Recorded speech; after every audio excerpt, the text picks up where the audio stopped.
Setiap hari kita melihatnya, hamparan biru yang luas membentang di atas kepala kita.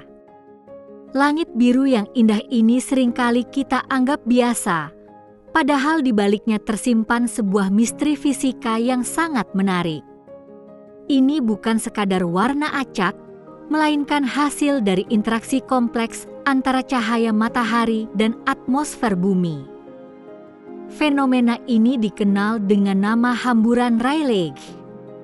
Sebuah konsep yang mungkin terdengar rumit, namun sebenarnya cukup sederhana untuk dipahami. Mari kita selami bersama mengapa langit kita berwarna biru dan apa saja yang berperan dalam keajaiban alam ini. Untuk memahami mengapa langit berwarna biru, kita perlu mengenal dua komponen utama. Yang pertama adalah cahaya matahari itu sendiri, dan yang kedua adalah partikel-partikel kecil yang ada di atmosfer bumi kita. Keduanya adalah kunci untuk membuka rahasia warna biru langit. Tahukah Anda, cahaya matahari yang terlihat putih sebenarnya adalah campuran dari berbagai warna? Sama seperti pelangi yang muncul setelah hujan, cahaya matahari terdiri dari spektrum warna yang lengkap. Kita bisa melihatnya dengan bantuan prisma yang akan memisahkan cahaya putih menjadi merah, jingga, kuning, hijau, biru, nila, dan ungu. Setiap warna dalam spektrum ini memiliki karakteristik unik, yaitu panjang gelombang yang berbeda. Panjang gelombang ini adalah jarak antara dua puncak gelombang cahaya. Perbedaan panjang gelombang inilah yang membuat setiap warna terlihat berbeda di mata kita. Warna merah memiliki panjang gelombang yang paling panjang di antara semua warna tampak.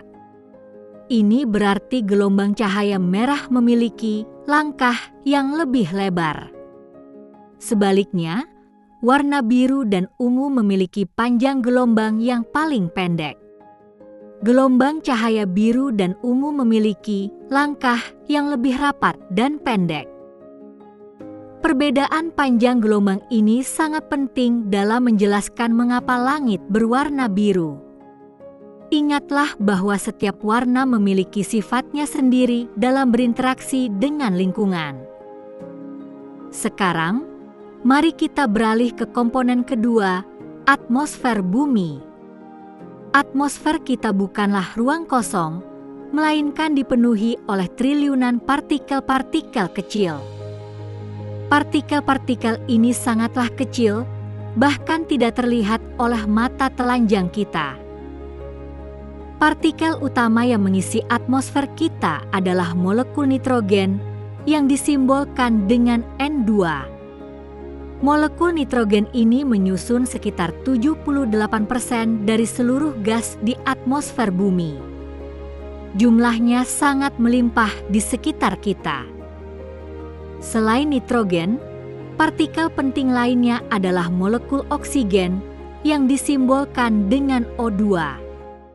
Molekul oksigen ini menyusun sekitar 21% dari atmosfer kita. Nitrogen dan oksigen adalah dua gas paling dominan yang membentuk udara yang kita hirup setiap hari.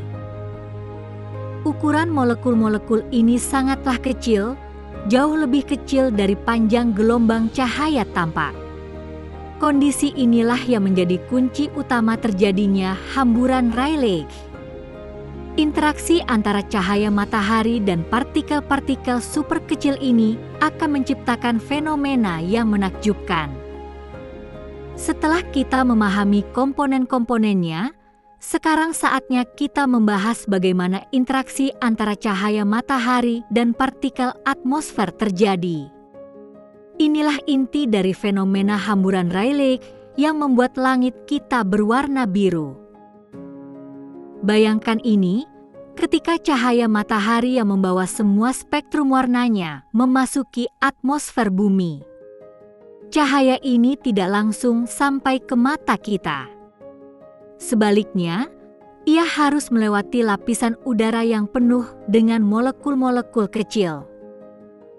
Saat cahaya matahari bergerak melalui atmosfer, ia akan bertabrakan dengan partikel-partikel kecil ini. Tabrakan ini bukan seperti tabrakan mobil, melainkan interaksi di mana energi cahaya diserap dan kemudian dipancarkan kembali ke arah yang berbeda. Proses inilah yang kita sebut sebagai hamburan. Hamburan Rayleigh secara khusus terjadi ketika cahaya dihamburkan oleh partikel yang ukurannya sangat kecil. Ukuran partikel ini harus lebih kecil dari panjang gelombang cahaya yang mengenainya. Ini adalah syarat mutlak agar hamburan Rayleigh bisa terjadi. Jika partikelnya lebih besar, jenis hamburan yang terjadi akan berbeda. Namun, untuk kasus langit biru, kita fokus pada partikel yang sangat kecil. Molekul nitrogen dan oksigen, seperti yang sudah kita bahas, ukurannya sangatlah kecil. Mereka jauh lebih kecil dibandingkan dengan panjang gelombang cahaya tampak yang berasal dari matahari. Kondisi ini sangat ideal untuk terjadinya hamburan Rayleigh.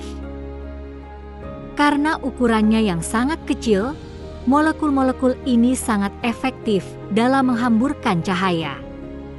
Namun, mereka tidak menghamburkan semua warna cahaya secara merata. Ada preferensi khusus yang membuat warna tertentu lebih mudah dihamburkan daripada yang lain. Inilah yang menjadi alasan utama mengapa kita melihat langit berwarna biru. Efektivitas hamburan ini bergantung pada panjang gelombang cahaya. Semakin pendek panjang gelombangnya, semakin kuat hamburannya. Kita sudah tahu bahwa hamburan Rayleigh terjadi dan partikel-partikel kecil menghamburkan cahaya. Tapi mengapa harus warna biru yang dominan? Mengapa bukan merah, atau hijau, atau bahkan ungu? Ada alasan spesifik di balik dominasi warna biru ini. Ingat kembali bahwa cahaya biru dan ungu memiliki panjang gelombang yang paling pendek. Karena panjang gelombangnya yang pendek, cahaya biru dan ungu jauh lebih mudah dihamburkan oleh molekul nitrogen dan oksigen di atmosfer. Mereka dihamburkan sekitar 10 kali lebih kuat dibandingkan cahaya merah. Ini berarti ketika cahaya matahari masuk ke atmosfer, sebagian besar cahaya biru dan ungu akan langsung tersebar. Mereka tidak bergerak lurus ke mata kita, melainkan terpencar ke segala arah di langit. Akibatnya, seluruh langit tampak dipenuhi oleh cahaya biru yang tersebar ini. Cahaya merah, jingga, dan kuning dengan panjang gelombang yang lebih panjang, cenderung tidak terlalu banyak dihamburkan. Mereka lebih mudah menembus atmosfer tanpa banyak gangguan. Inilah yang membuat cahaya biru menjadi warna yang paling dominan terlihat di langit kita.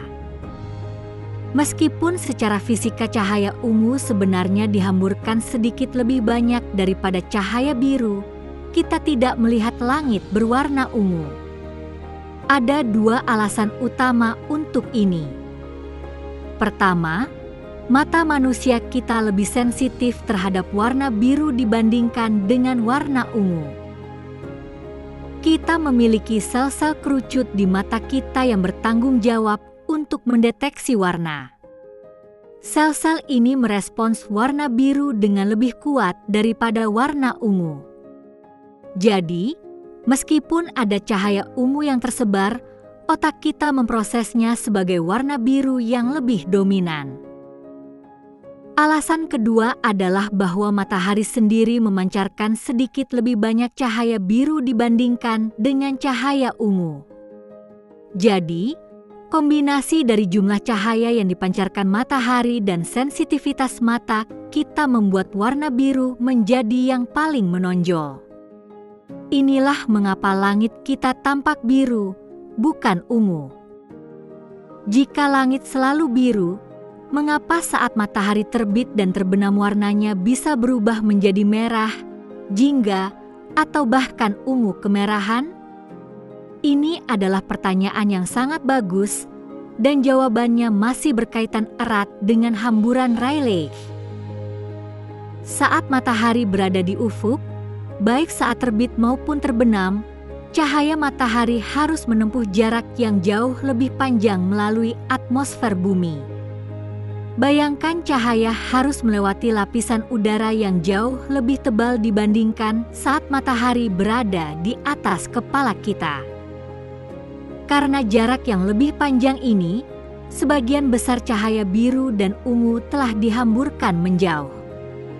Mereka sudah terpencar ke segala arah jauh sebelum mencapai mata kita. Semakin jauh cahaya menempuh atmosfer, semakin banyak cahaya biru yang hilang karena hamburan. Ini meninggalkan warna-warna dengan panjang gelombang yang lebih panjang, yaitu merah dan oranye. Warna-warna ini memiliki kemampuan untuk menembus atmosfer yang tebal tanpa banyak hamburan. Mereka bergerak lebih lurus dan tidak terlalu terpencar. Warna merah dan oranye inilah yang kemudian berhasil mencapai mata kita. Karena cahaya biru sudah hampir habis dihamburkan, yang tersisa dan terlihat dominan adalah warna-warna hangat ini. Inilah mengapa kita sering melihat pemandangan langit yang spektakuler dengan nuansa merah, jingga, dan emas saat matahari terbit atau terbenam. Fenomena ini adalah bukti nyata bagaimana hamburan Rayleigh bekerja dalam skala yang lebih besar. Perubahan sudut pandang dan ketebalan atmosfer yang dilewati cahaya menciptakan pemandangan yang berbeda. Jadi, hamburan Rayleigh bukan hanya sekadar penjelasan ilmiah tentang warna langit. Fenomena ini memiliki signifikansi yang lebih luas dalam kehidupan kita. Tanpa hamburan Rayleigh, dunia kita akan terlihat sangat berbeda.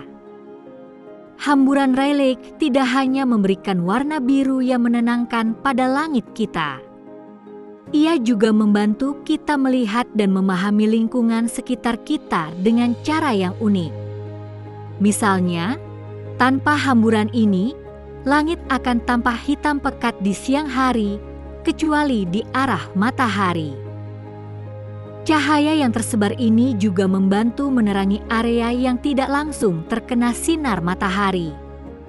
Ini memungkinkan kita melihat objek di tempat teduh atau di dalam ruangan yang memiliki jendela. Hamburan cahaya adalah alasan mengapa kita tidak hidup dalam kegelapan total di luar area yang disinari langsung oleh matahari. Selain itu, pemahaman tentang hamburan Rayleigh juga penting dalam berbagai bidang ilmu pengetahuan dan teknologi.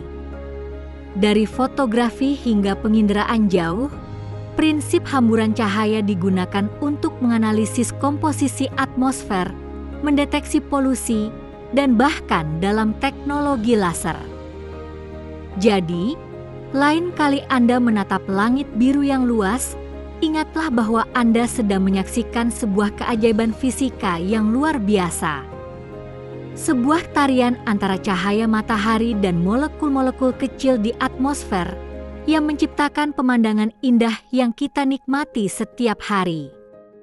Ini adalah pengingat bahwa di balik hal-hal yang paling biasa sekalipun, seringkali tersimpan ilmu pengetahuan yang menakjubkan.